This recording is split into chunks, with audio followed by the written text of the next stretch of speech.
Hey everyone, welcome back to the channel. In today's video, I'm going to show you how to delete all channels in Discord at once. So it's really simple and easy.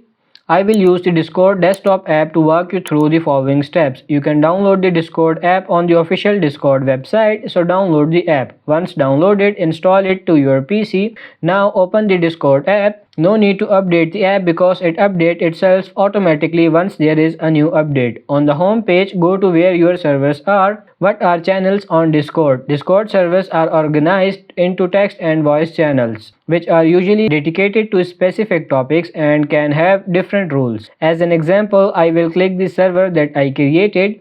If you click this plus button, you can create a text channel or voice channel. So these are all the channels on my server. Can I delete all of them at once? The answer is yes. You will have to delete the server first. Once you delete the server, all channels and data on that server will be deleted.